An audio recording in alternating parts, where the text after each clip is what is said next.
Бисмиллахир-рахманир-рахим. Эң негизи жана сиз айткандай бир күн кеч бир күн деген бул жылда эле ушундай болуп атат. Жылда эле диний башкарма кабарды элге жеткирип эле жатат. Ошондуктан бизди орозо кармоо деле туура эле болду деп айтабыз. Кеч болгон жок.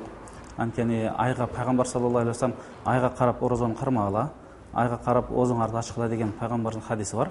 Ошол эле хадисте пайгамбар айтат: эгер күн бүркөө болуп, тумандуу болуп, же булуттуу болуп көрүнбөй калса, же ай таптагыр эле көрүнбөсө, айды 30 күн кылгыла деген пайгамбардын хадисине ылайык эле быйылкы жылдагы диний башкарма ошол хадиске амал кылуу. Анан биз эгемендүү мамлекет болгондуктан ошол айдын башталышы деле айды каралып, ай көрүнбөгөндүктөн Шабан айы 30 күн болуп, биз орозо айын 29-ында баштаганбыз. Ал эми ошол ай бүтүп жатканда деле айды карап туруп, биздин аймакта ай көрүнбөгөндүктөн ошондой эле биз бир гана шарияттын жолу бул, экинчи илимий жактан дагы бүткүл дүйнөлүк айды кароо борбору бар да, Иорданияда. Анын 400дөн ашык мүчөлөрү бар.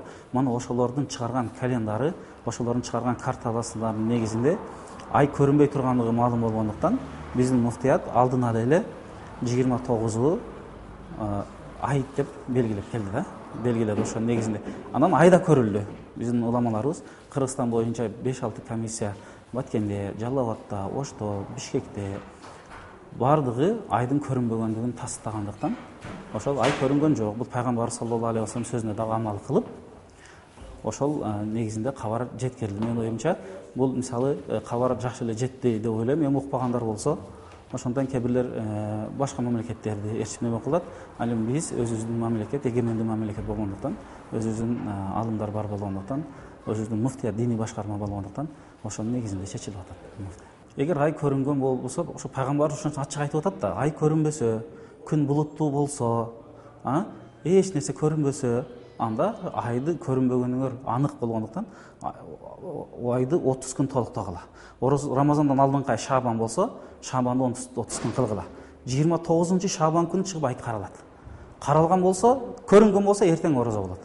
Көрүнбөсө эртеси Шабандын 30 болот. Орозо дагы ушундай. 29-чы орозо чыгып каралат. Ай көрүнгөн болсо, анда эртеси айт болот. Ай көрүнбөсө, эртеси орозонун 30-у бир күн айт болот.